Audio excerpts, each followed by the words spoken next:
Welcome, everyone. It's really nice to have you here on a Saturday morning. What a dedication you all have. Great. I'm not going to delay any further, since we already had our setup time. And I'm just going to say, let's just dive right in. We know that in information security, we all have two main challenges to deal with. Most of you have the challenge of dealing with a technical problem, securing information in your systems, in your networks, in your machines, in your organization's machines. And then there is the second challenge, the human one, people. What happens with the ones that have access to this information and can provide access to this information?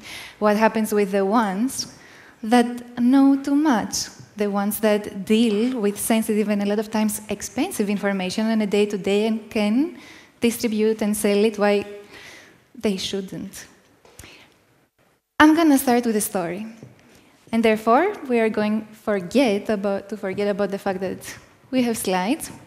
First of all, because the clicker doesn't work.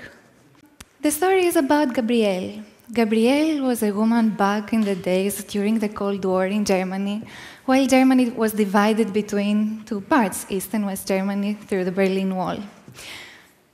Gabrielle was sitting by the river one day, just enjoying her day before going to work, while she suddenly saw a man coming and sitting next to her and started talking to her. That man was called Frank. According to her own account, he was the man of her dreams. She saw him, they talked for 5 minutes, she knew that was the man she always wanted. He was the man she always wanted. He was working on a project that was promoting world peace. He wanted to make the world a better place, so lo and behold, soon, while they were getting to know each other more and more, he asked her for some support with his projects. He asked for documents from her work. What was the case? She did it. She did it because she wanted to help his mission, she wanted to help, she believed in his cause, and she really, really liked him, to be honest. She gave those documents, she gave a few, then she gave more, she gave some more, she gave way too many, because he was the man of her dreams. And he was so because she was thoroughly profiled on the background from a team of experts. You see, she was the translator for the American embassy on the west side. And Frank was a spy from the intelligence community of the West Germany. He made her give away thousands of documents, which she gladly did. She didn't know why, but she did. And she helped compromise a hell lot of intelligence missions that way. Now, was she the only one? No, she was not. There were about 40 women that got convicted in West Germany for espionage. And there were a hell lot of spies, which they called Romeos, who on the other side were getting awarded for their amazing work with their assets. That was the brainchild of Markus Wolf, who said that was a very cost-effective way of stealing secrets, or in other words, it was a very cost-effective way of breaching security and breaching information security, the one that existed at the time. Were they even handsome? No, they looked like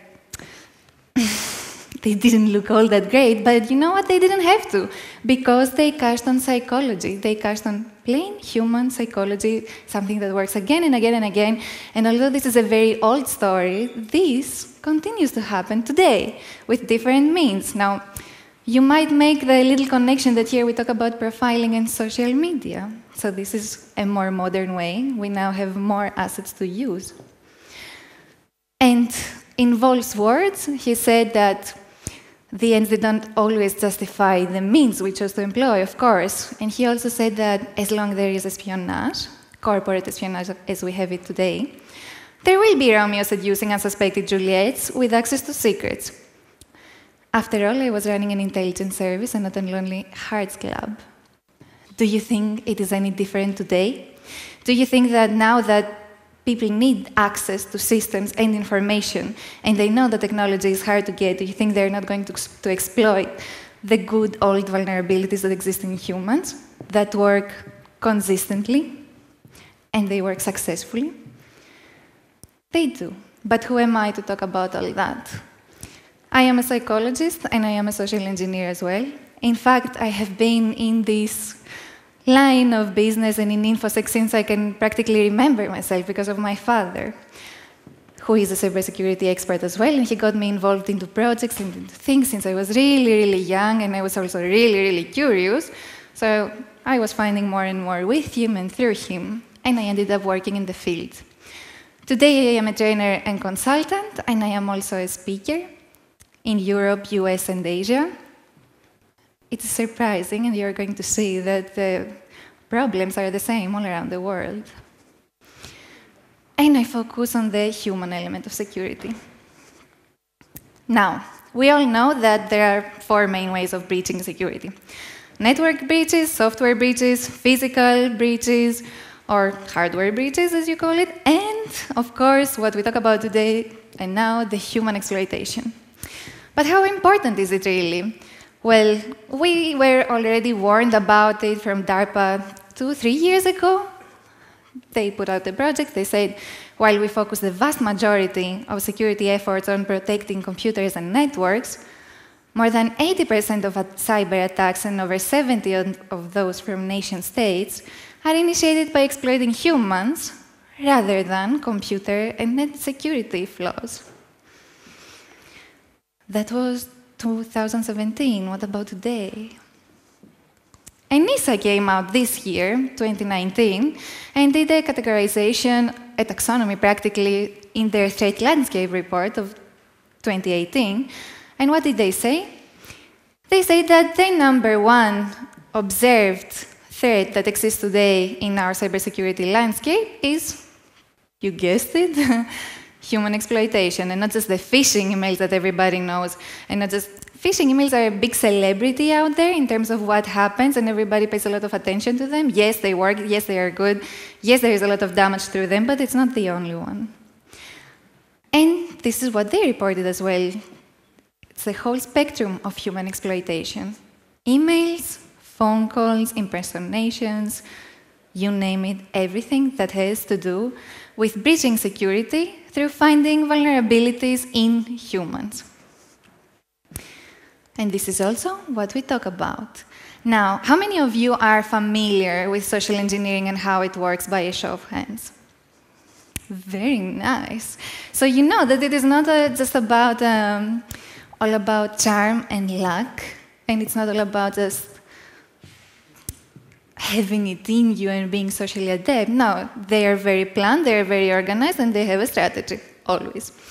A strategy that has 2 parts. Planning and preparation, very important, and execution. It starts with OSINT, gathering everything and anything they can about an organization or about a person.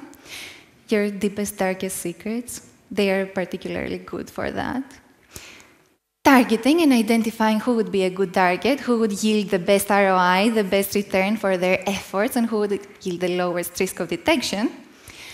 And after identifying who the target would be, making sure they have a pretext or a story through which they can approach this person and ultimately exploit him. When it comes to the execution, again, the steps are usually pretty standard. This is a backbone. They approach, they get a certain level of trust, you feel like you're on the same page, exploit this trust, and disappear. And ideally, the other person will never, ever know that something went on, that something happened, that information was leaked that was not supposed to be leaked. And that's why today we have a lot of breaches where in the news they write, we don't know what was the initial stage of compromise. We don't know how they had this inside information, what happened, how did they get them? Well, maybe you can now guess why they didn't have this information. So certainly, OSINT, open source intelligence, is a very big part of it, and it is a very important part of it because it's the foundation of the whole attack. But there is a subdivision of OSINT that we're going to talk about today, and this is SOCMINT. SOCMINT is the social media intelligence. Now, all of us, penetration testers, social engineers, before we start finding out who we want to target, we are going to go and search for social media profiles. Because people talk too much, and we want to hear what they have to say and what they have to expose. So social media is our go-to. In reality, social media was a very big focus and a very big point of attack in 2017. We had companies Yeah, we had companies bringing out reports saying that about 20% of businesses were infected by malware directly through social media. We will see how this can happen. Employees experiencing cybercrime more often on social media than the celebrities, phishing emails, and Facebook scams being the #1 used ways to breach networks. Because when we are on social media, we are relaxed. We are in a friendly environment, but are we really?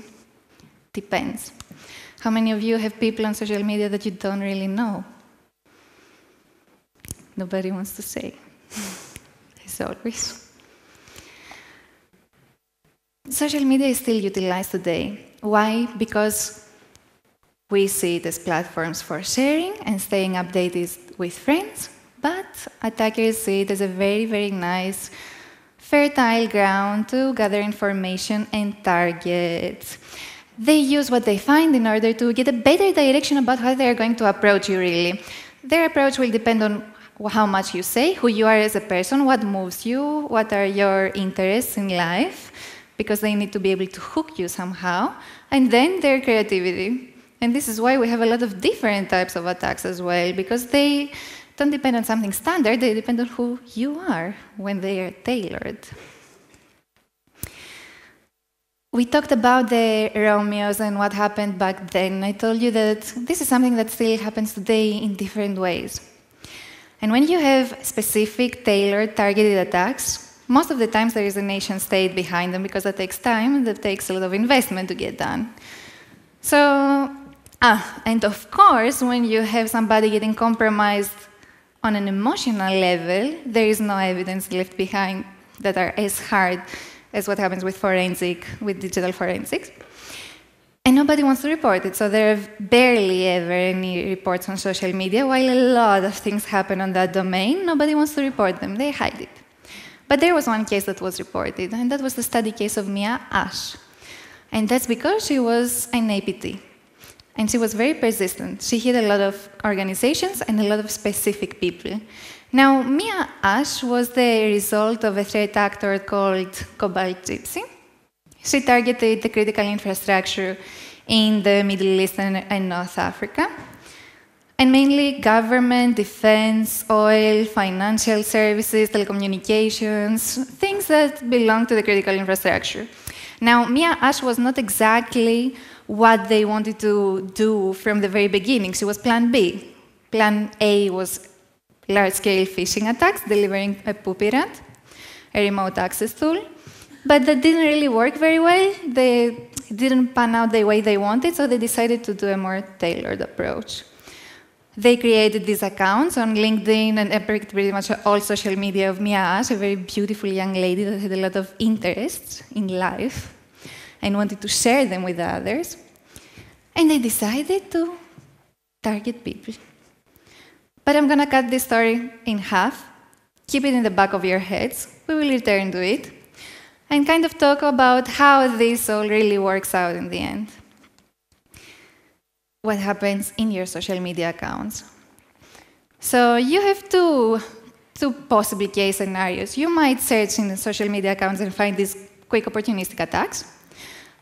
One piece of information that you can utilize on spot and just go home early at night. Or you actually will need to do a long game. Now, when it comes to the opportunistic attacks, I will show you a few posts, and you will see how you can deliver an attack really, really fast through them. For example, these are all real posts. A person asking a specific bank and saying that they urgently need to generate a bank account statement at work. How do I go about that? Or a person asking a different company something about the tickets going wrong and asking for an email for a person to resend them the tickets on their email accounts. What is a possible attack that can really quickly happen out of that and the person will respond to because they expect it? Spoof a phishing email, and they will most likely click on it. I should be more concerned about my work, but I'm really not. Possible attack? Well, you know that if they don't really care about their work, They don't really care about the work environment. They definitely don't care about security. So if you bring out a good story and a USB, they will not really chew on it too much. They don't care. Chances are they will plug it in. Good target. Same goes with people that really hate their jobs. They're not going to think about security. They might even want to purposefully hurt their companies because they hate them anyways. This is when they might as well turn into insider threats. So what happens there? Again, they will not think twice about protecting the organization. Good targets. And then we have back again the case of the Romeos and the espionage case, people that are really lonely, people that say, I'm not alone because loneliness is my only friend. Romance fraudsters work really well with them, unfortunately. And this is, of course, something that professionals cannot use as an attack, but criminals do use all the time, and it consistently works. Again, something that professionals cannot use, but criminals use consistently is bribery and blackmail. And when it comes to bribery, practically people that need money right now, or people that have an addiction, they are also being driven by that addiction. They are victims to their addiction. So if an attacker comes by and offers them money to support that, or to support a very deep need they have right now, chances are that they will do it, because this will have a higher priority than protecting a company, especially if they think they can get away with it. Good targets. With blackmail, while this happens again, it's not very easy to use social media about that, but you can find little indications on social media, like possible affairs, and then just dig a little bit further, have your angle, and see whether they can deliver an attack. So basically, and generally, it is a very good thing not to expose vulnerabilities on social media, and to generally be a little bit more cautious and conscious about what you post out there, because it can and will be used, especially if you have open profiles. But say you're a social media savvy. You don't do these things, or you think twice, you hold a professional image on social media, you don't really do these things. What happens then? What happens if you don't do any of these things and you're very careful, but you could yield a high ROI for an attacker? We're going to talk about the second example, profiling. I'm going to show you the profile of a real person, a real individual, the only one who allowed me to scrutinize him publicly multiple times. So, just for the sake of the example, but the principles are the same throughout any profiles, and think of your own when we talk about this. One thing about social media profiles is what they show about us. They show who we are, yes, but remember that it shows what you want others to see practically, which means that yes, it has elements of you, but it's not really entirely you. It's the way you want to be seen by others, the way you want others to view you and treat you, which is perfect for social engineers, because this is exactly what they want to give you. They want to give you what you want so that you will like them, and so that they can get you on their side. So it's you curated. What are specific aspects that they will look for? They're going to look into your personal brand, the general way you carry yourself. Are you confident? Do you know what you're doing? Do you have insecurities? Do you have unmet needs that are very obvious to be figured out? What is going on? The selection of your words. Do you express loneliness? Do you express that you need certain things that you don't have and possibly they could give to you for the exchange of a little something, something? What are your interests, your activities? This is ground, we're going to talk about it, through which you can build rapport with someone. Your work responsibilities, going back to the ROI. Would you be a good value? Of good value, would you be a good target? Social life indications, and of course, subjects one feels strong about. The profile. The real person that I told you about is him, for the sake of our example. Now all you see is some pictures, but I can guess that you already can have certain thoughts about that person, about who they are. And why do you have certain thoughts about him? Because of the shadow talk. The shadow talk is the things that we say without speaking. It includes body language. Is the person confident? Do they have an open body language? He does. Is he closed up and reserved and probably shy and probably doesn't want to talk to you ever because he doesn't want to talk to anyone ever? You look into these things, this is shadow talk. You look into the variety of their expressions. Why? Because ultimately you're going to know if this person is going to be reserved and not talk really a lot, or they are going to be willing to talk. They are expressive. They use their face to communicate with the outer world. And especially when you put that on social media, you know that you can generally appear very expressive and potentially be expressive with strangers. Now, you don't see his face, but I did, and I'm telling you, he's very expressive. You look at the content, the variety of his activities, to see whether it is a person that has almost nothing going on in his life, or whether it is a person that has a lot of going on in his life. If, for example, he was a person that would have nothing going on in his life, you would know that he probably would want some thrill. He would probably want his little adventure. He would probably want to feel alive. Now, this target has a lot of things going on, so you would need to think in a different way. You look at the colors, and why? There is a psychological principle that connects practically the colors we feel attracted to and we choose to portray in our profiles, and the way we feel emotionally inside. People that are highly depressed, people that are sad and sorry, usually tend to have very black and white and heavily dark pictures. Melancholic people, people that feel too poetic, people that have some darkness inside, tend to have harder, darker colors. And people that are euphoric and confident and generally more happy tend to have happier colors. And now you can see what's going to pop up in the profile matrix with this person.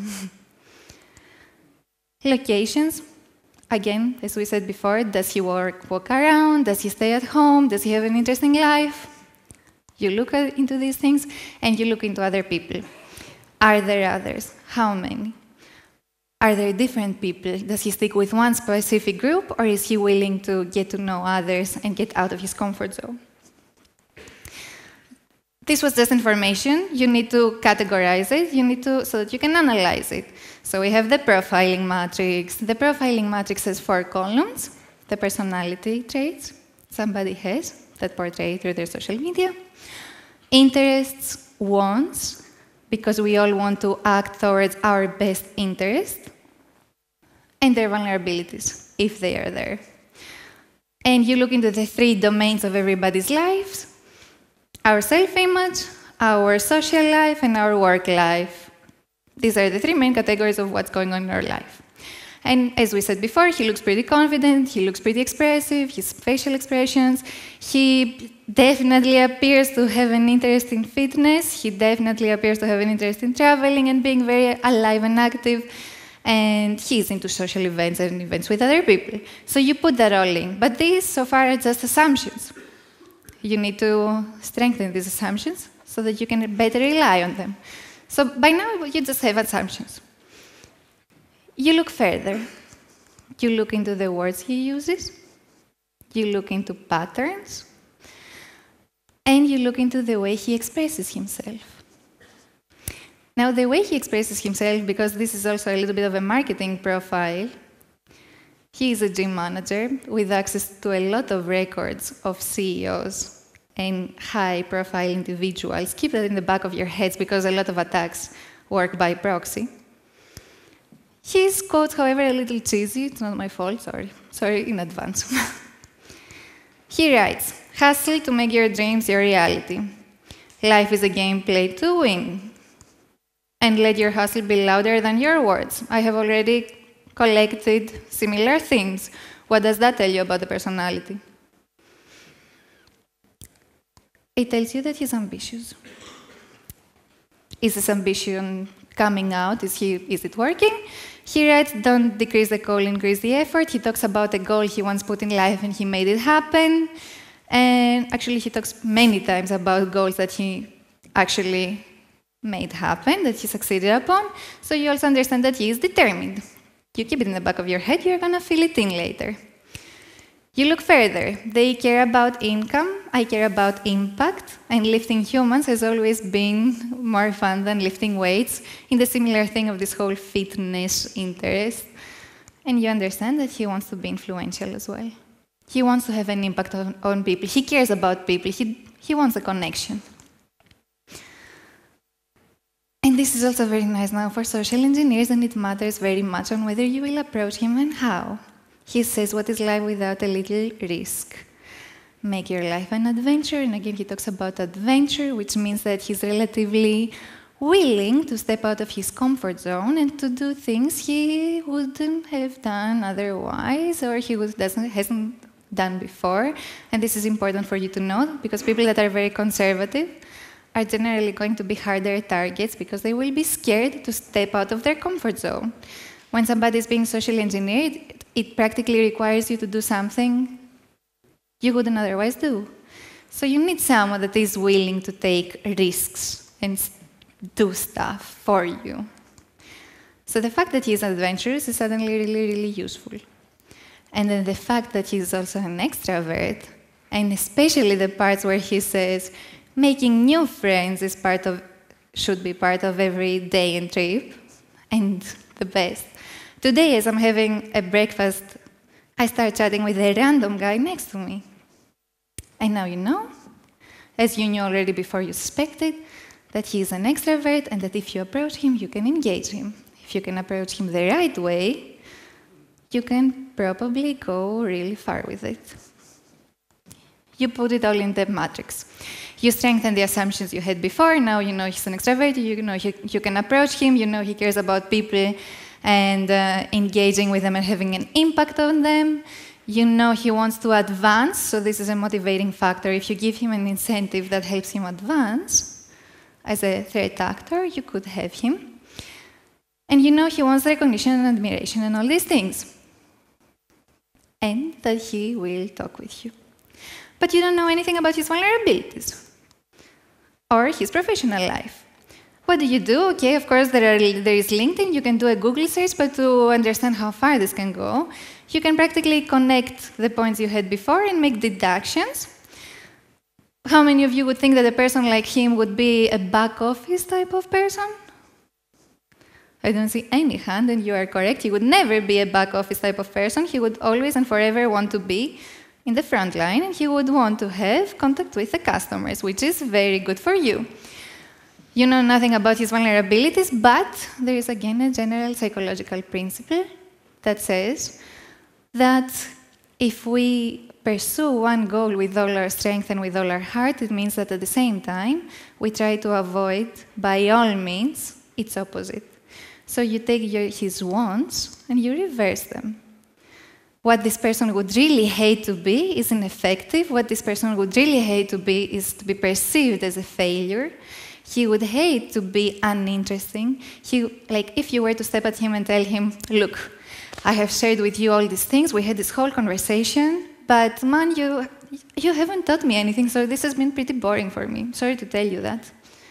He will want to prove himself. He will want to prove that he has something to offer. And if you had told him about all of your work problems and say that, look, I told about all of my work problems, you haven't shared one with me, this is getting really boring, he will feel the need to prove you wrong. So you put that into account, and you use it strategically. How does all that work? The personality traits are used to build a rapport. You know who that person is, you know what he responds to, we like people that we have similarities with, so you use all that. The interests and wants are hooks, practically. If a person is interested about a topic, he's going to engage about it. If he has certain wants that he wants to achieve and you can provide them for him, chances are he will consider it. The vulnerabilities you use strategically when the rest doesn't really work on or doesn't seem to be going too well, so that you can trigger him a little bit and trigger a response. And then, of course, you adjust the approach according to how it goes. You always need to improvise a little bit. After all, you have so much to work with. Now, about your own pretext. If you are a social engineer, what do you do with all that? Well, as we said, we like people that are like us, so you're going to use all that. Chances are the social engineer is going to look a lot like you. Remember Mia Ash? that's what she did. She decided to build profiles that just appeared to want to build connections with people and establish rapport, but mainly she wanted to do her research on them. She established connections through common interests, mainly photography, and she started talking with people. Once she had established that connection, she started escalating them. She escalated them from LinkedIn to Facebook, to Instagram, to other social media accounts, to a phone number. The conversation kept going. She had a lot to say. They had so much in common. And eventually, she would also get their email work, the work email. And once that would be provided, she would send, at some point, an attachment saying that, oh, by the way, I have to submit this portfolio and I really need your help on that. Can you just check to really fast because I have to do it in half an hour? Can you just tell me if everything is all right? I would really appreciate your feedback. Do you think it was successful? Yeah, of course it was successful. It was extremely successful. It was so successful that they kept doing it again and again and again and again. And SecureWorks ended up having so much data to work with because it was so efficient and effective. And you saw how it happened. And you know that if it had happened to you, chances are you might have clicked on that as well. The file would deliver that poopy rat, the one that people didn't click on when the phishing email was distributed. But they did click on when it was delivered by Mia, who was a person they felt they knew. So we said before, we see in the news a lot of breaches, and we always say, oh, there was information that was inside information. We don't know how they got them. It looks like such a big mystery. How did they reach that? How did they initiate the attack? How did that work out? Do you kind of wonder how that worked out now, or do you kind of know how that worked out? Do you think that if she continued the conversation, if she had gotten specific questions, if she had asked specific questions, would the people have responded? Would they have potentially leaked things about their workplaces they were not supposed to? Probably. Social engineers use social media to cultivate relationships, to build relationships. They do not shy away from building long-term relationships, even, especially when it comes to espionage. But always remember that this relationship and the person on the other side is not really a person for them, it is an asset for them, and it is treated as an asset. But it doesn't look that way. Now that I made you all paranoid, I have to also give an afterthought on avoiding this paranoia, actually, because you might think, okay, then maybe we shouldn't post anything, everything could be used against us, anything could be used against us. Yes, it could, sorry. But don't get paranoid. It's not about not sharing anything. It's also not about locking yourselves in your rooms, putting newspapers on your windows and not talking to anyone anymore. No. The point here is about boundaries. Know what your boundaries are and enforce them. And when people ask you very nosy information about your jobs, remember that you can always say, no, I'm sorry, but I cannot disclose that. Or no, I'm not going to talk about that. And the users need to know that they have to do that as well. Put a limit and put a boundary to what you share and what you do. And when you know that it's policy not to open attachments from outside resources, enforce that and actually stick with it, and that can convince to do otherwise just because a cute lady or whoever you have a connection with suddenly decided to send you an attachment at work. So this talk is not about not doing anything anymore and hiding from the world. It's about enforcing boundaries. Remember, this is war. Your companies are castles, so you try to protect the castle. What do? You do have walls, you do have physical security. That's there. It's there for you. You all here work in enforcing the security weapon situation. Back in the days when we had castles to protect, these used to be cannons, these used to be weapons, this used to be anything that could work to deter attackers. We do this today with antiviruses, with security systems, with all the implementation, the technical implementation that we try to do, and it works really well, and it increases and it gets better and better. So that's nicely getting there. But then what happens when your population opens back doors to strangers? Do they know who the enemy is? Do they know what they look like, how they act like? And do they know how to defend when the time comes to defend? And what am I getting at with all that? Is that a security mindset and culture matters. And while a lot of you think that, oh, come on, it's such a waste of money and it's such a waste of time to try to build a security culture, to make people more aware, to get them to know and to get them to care about security and what security is about, because they will never care. No, they will care as long as you do it right. Certainly, it's a sensitive point to make them care, and it's not going to happen if you just give them a training series full of videos that they do not connect with. But there are ways to make them care, and you should invest in that, because this is the environment that your whole technical infrastructure is going to operate in. And if your technical infrastructure is amazing, but the user is totally unaware and is used against you, then the efforts are for nothing, are futile. Keep that in mind. Keep your mind on the user, do train them, do care about them, do tell them things when you come in contact with them so that they can slowly build a security mindset. I know that it's not going to happen overnight, but it can happen, it will eventually happen. And it is their personal responsibility as well. It's not just yours. Thank you.